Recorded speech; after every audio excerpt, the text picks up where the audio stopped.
Hello everyone, आज date है 25 मई 2022 और द हिंदू न्यूज एनालिसिस में आपका स्वागत है। इस वीडियो में हम द हिंदू की इंपोर्टेंट न्यूज़ को एग्जाम के पॉइंट ऑफ व्यू से डिस्कस करेंगे।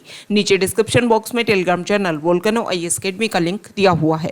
आप Telegram channel Volcano IAS academy के साथ में जुड़ सकते हैं। वहाँ पर हर exam means UPSC, state PCS and other exams के पॉइंट ऑफ व्यू से काफ़ी इंपॉर्टेंट इन्फॉर्मेशन आप सभी के साथ में शेयर की जाती है।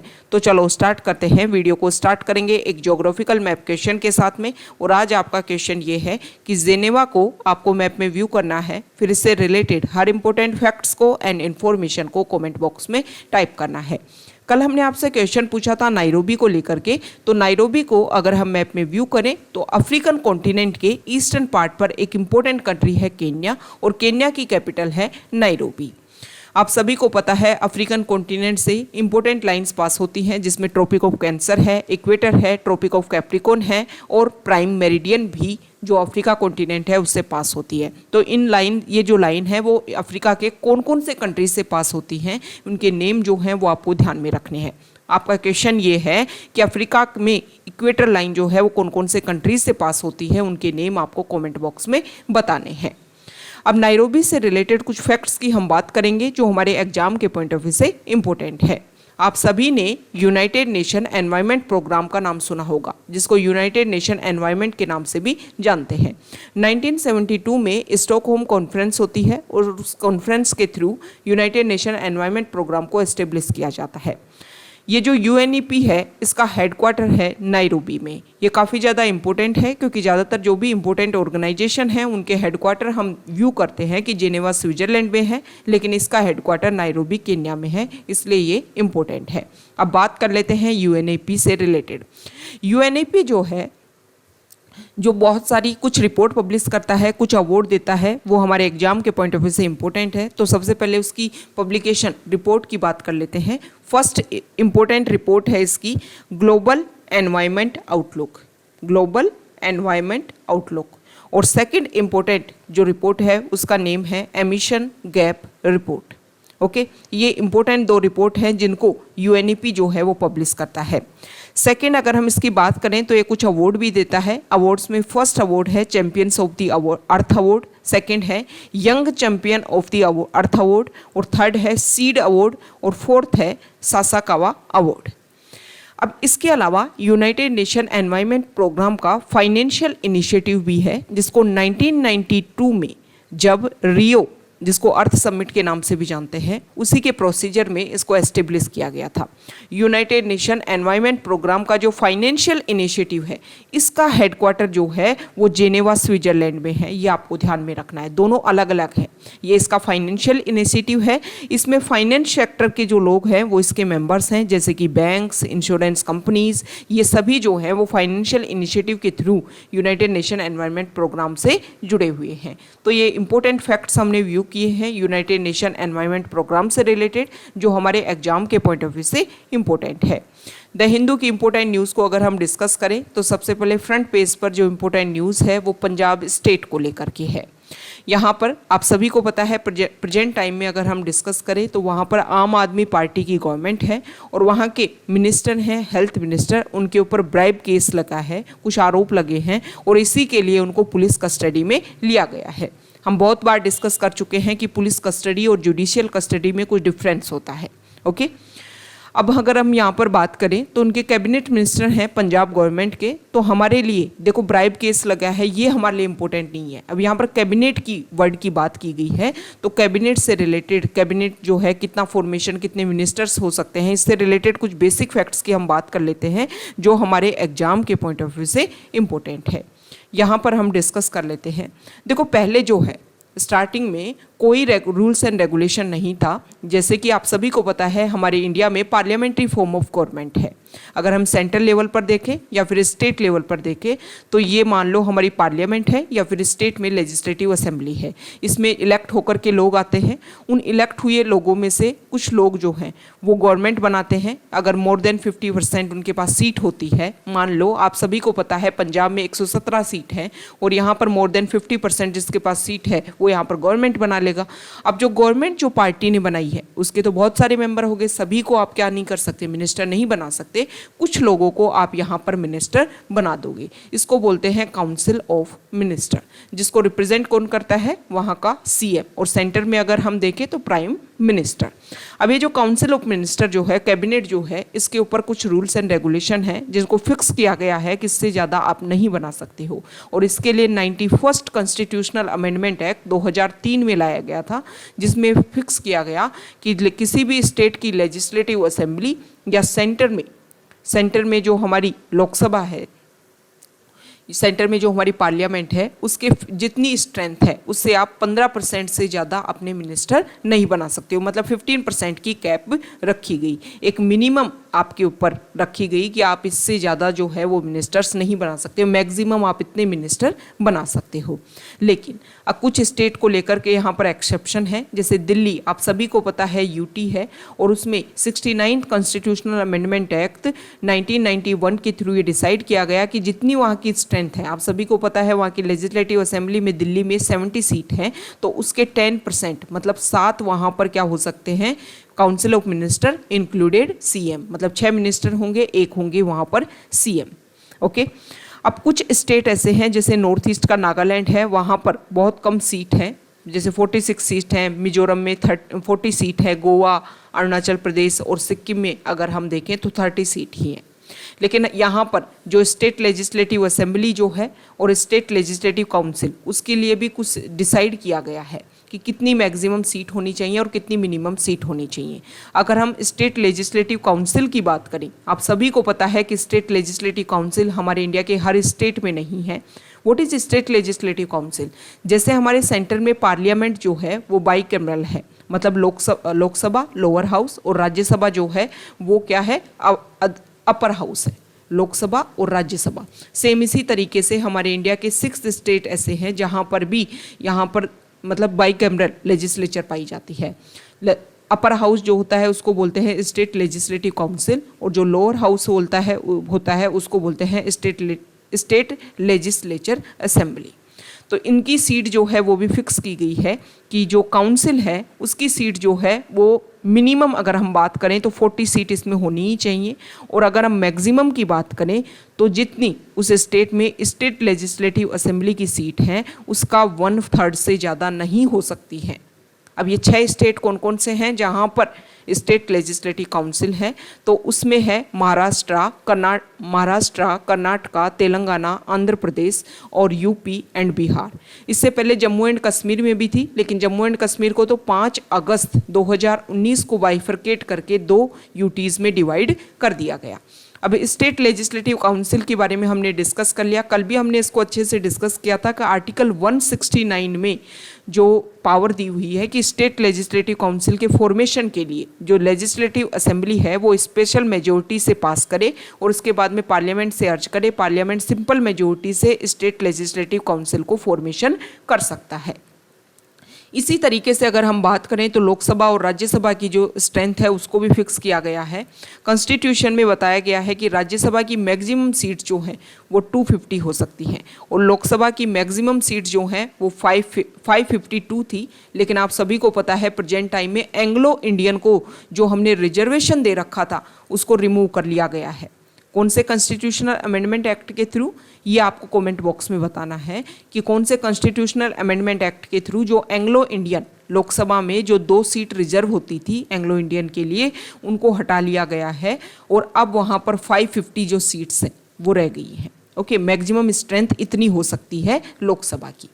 एंग्लो इंडियन आप सभी को पता है, सबसे पहले गवर्नमेंट ऑफ इंडिया एक्ट 1935 में इसके बारे में बताया गया था। एंग्लो इंडियन के बारे में, एंग्लो इंडियन क्या होते हैं, हमारे कॉन्स्टिट्यूशन का आर्टिकल 366 जो है इनके बारे में बताता है कि कोई ऐसा इंडियन सिटीजन जो इसमें अगर हम फादर की तरफ से देखें तो उसमें यूरोपियन एंसेस्ट्री हो, उसको एंग्लो इंडियन के नाम से जानते हैं।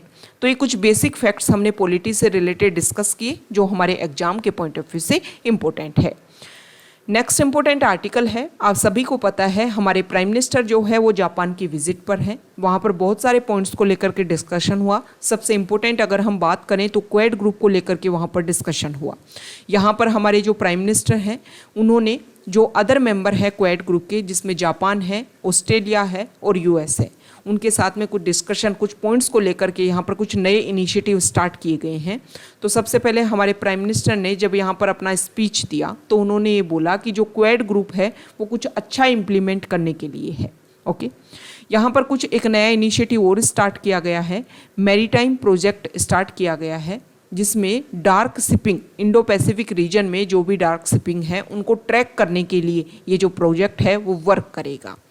यहाँ पर कल भी हमने डिस्कस किया था कि एक नया इनिशिएटिव स्टार्ट किया गया है जिसमें इंडो पैसिफिक वाले रीजन में बहुत सारे पॉइंट्स को लेकर के वहाँ पर फोकस किया जा सकता है।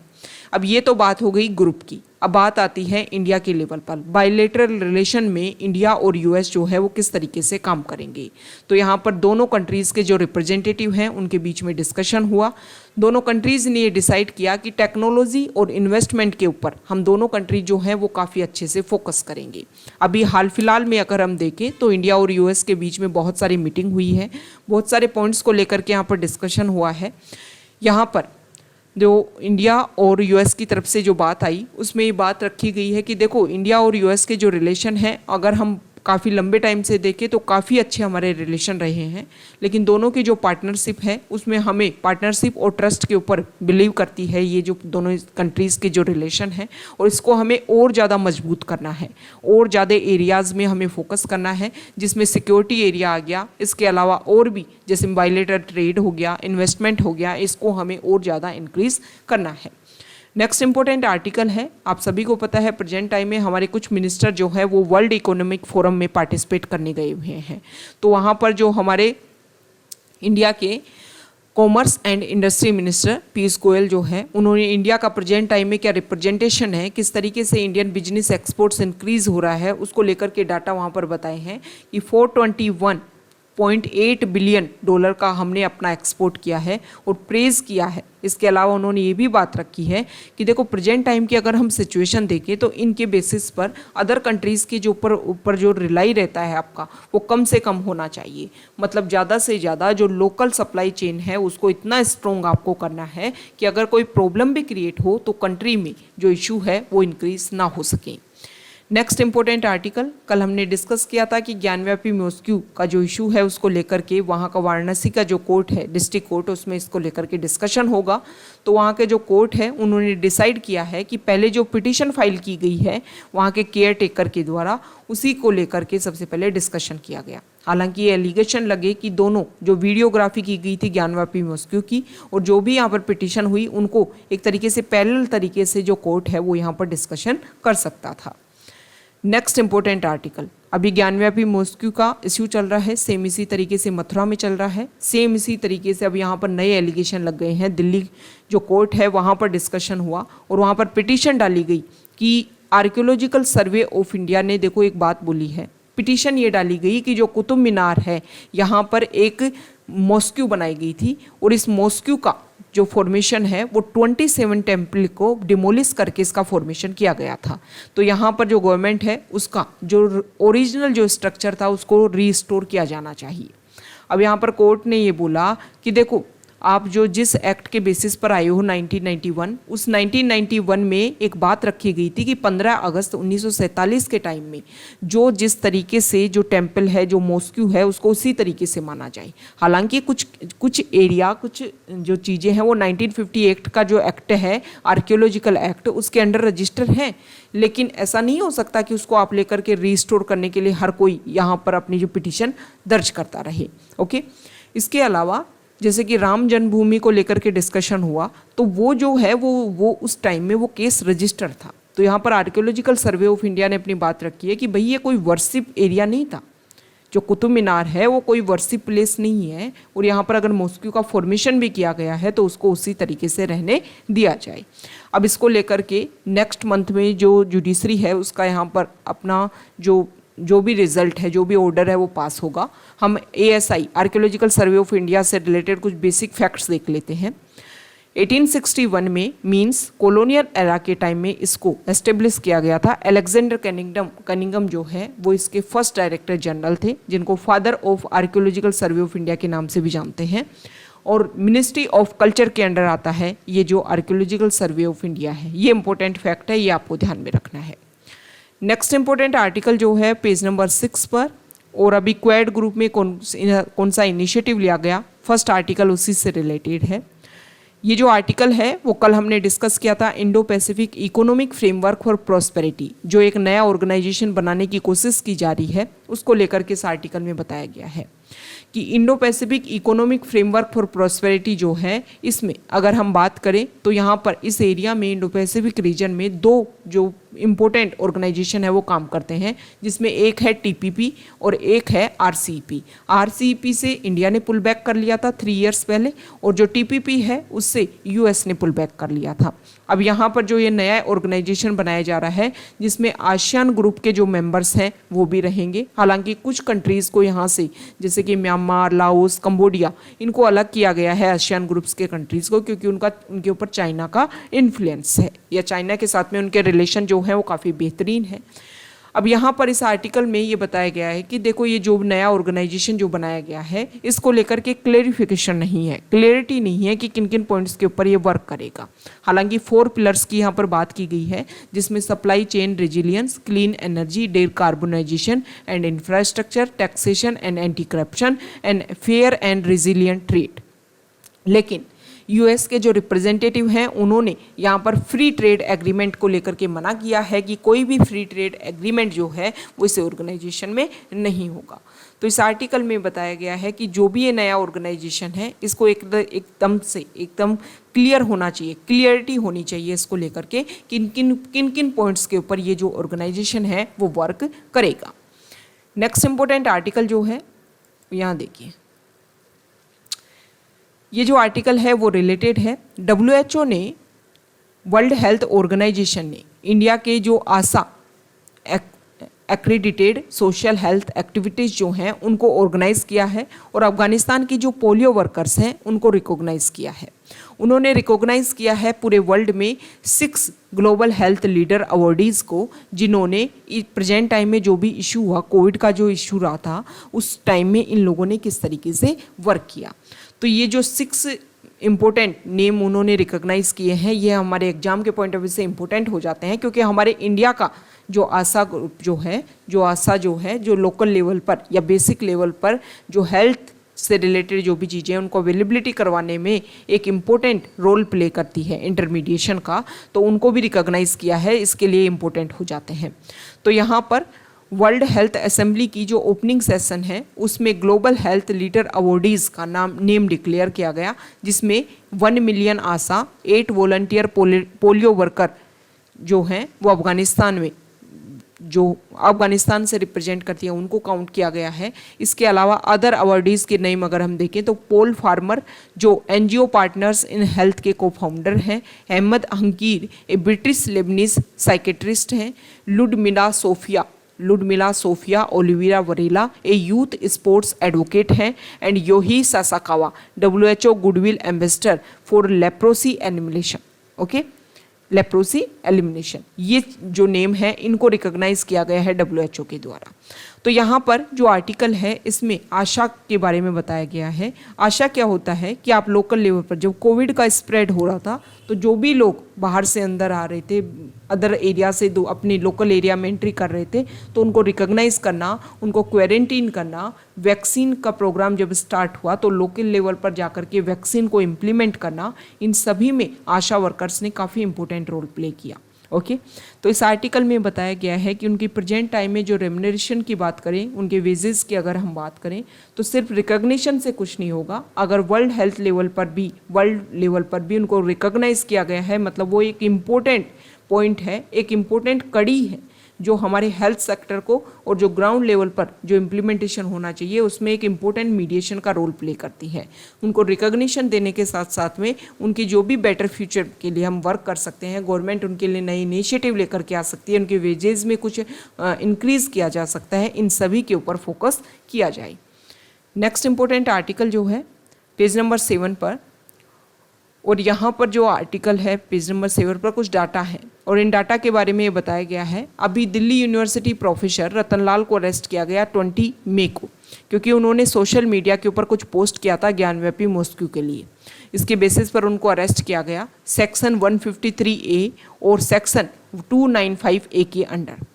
अब ये जो सेक्शन है इनके अंडर अगर हम डाटा देखें तो 2020 में 2020 का अगर 2014 से कंपैरिजन करें तो 153A के अंडर जो केसेज की संख्या है वो 6 टाइम तक इंक्रीज हो गई है। मतलब बहुत सारे जो केसेज हैं वो इस IPC सेक्शन के अंडर रजिस्टर होने लग गए हैं। लेकिन अगर हम बात करें कन्विक्शन रेट की, मतलब आपको अरेस्ट किया गया, फिर आपके ऊपर जो पनिशमेंट है, मतलब आपके ऊपर जो भी एलिगेशन थे उनको प्रूव किया गया, ये जो प्रोसीजर है इसमें काफ़ी ज़्यादा लोएस्ट देखने को मिलता है 20%। मतलब जिनके ऊपर एलिगेशन लगे उन एलिगेशन को सही तरीके से प्रूफ किया गया, ये काफ़ी ज़्यादा कम है। मतलब बाद में कोर्ट जो है वो क्लियर करता है कि उनके ऊपर गलत एलिगेशन थे, उनका ऐसा कोई इंटेंशन नहीं था।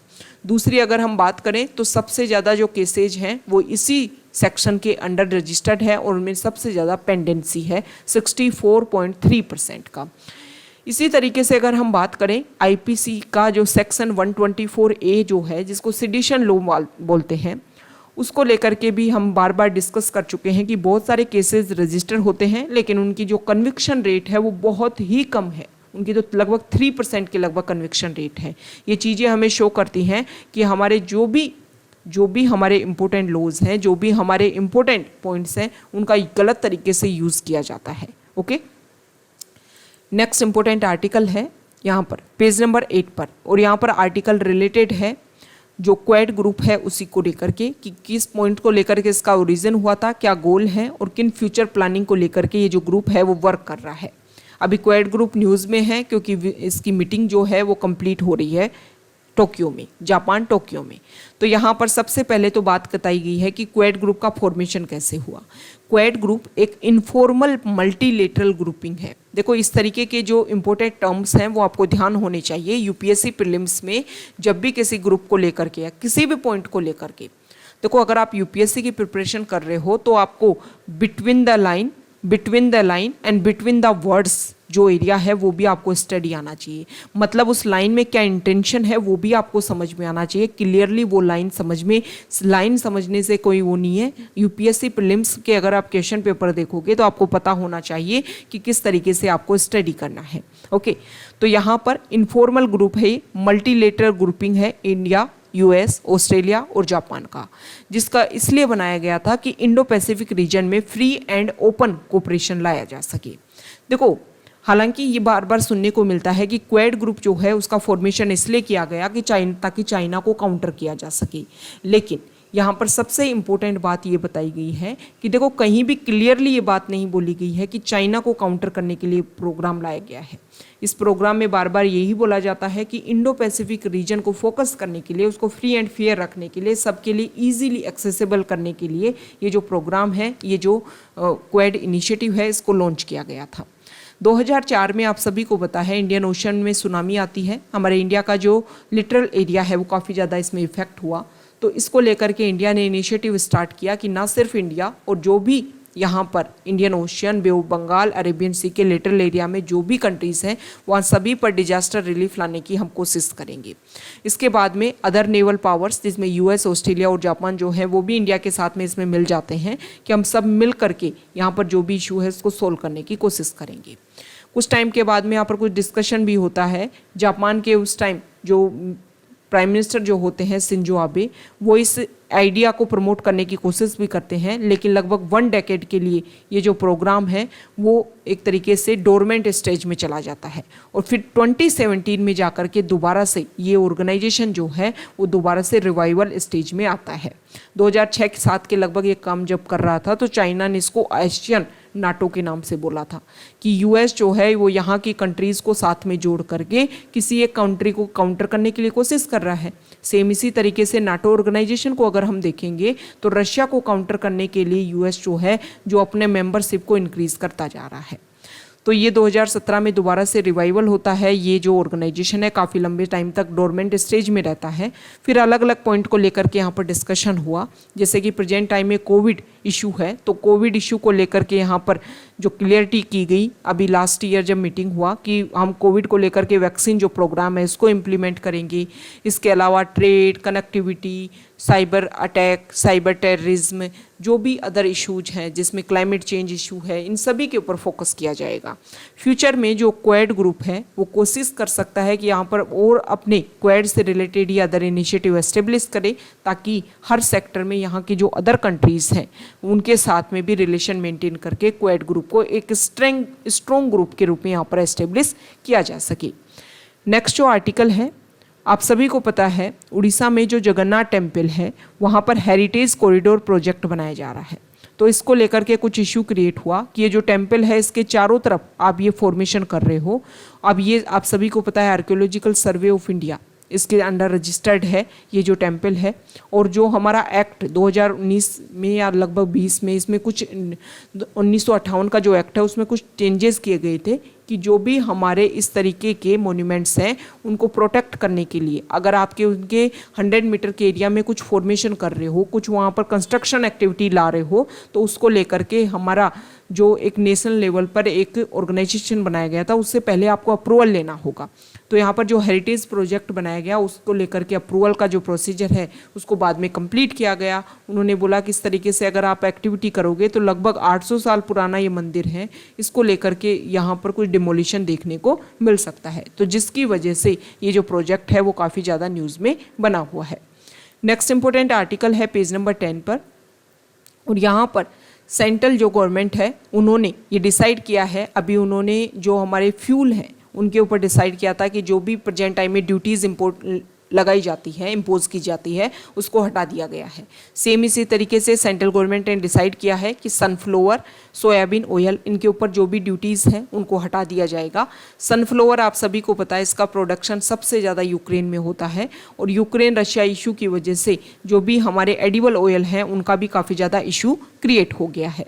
इसके अलावा हमारी गवर्नमेंट ने डिसाइड किया है कि हम क्या करेंगे, पहले तो हमने वीट के ऊपर रिस्ट्रिक्शन लगाया कि वीट का एक्सपोर्ट नहीं करेंगे, और अब शुगर का भी 10 मिलियन टन से ज़्यादा जो है, मतलब export of sugar restricted to 10 million ton, 10 million ton तक ही हम शुगर का एक्सपोर्ट करेंगे। ये कुछ रिस्ट्रिक्शंस लगाए गए हैं ताकि हमारे इंडिया में जो इन्फ्लेशन रेट इंक्रीज़ हो रही है उसको हम क्या कर सकें, काउंटर कर सकें।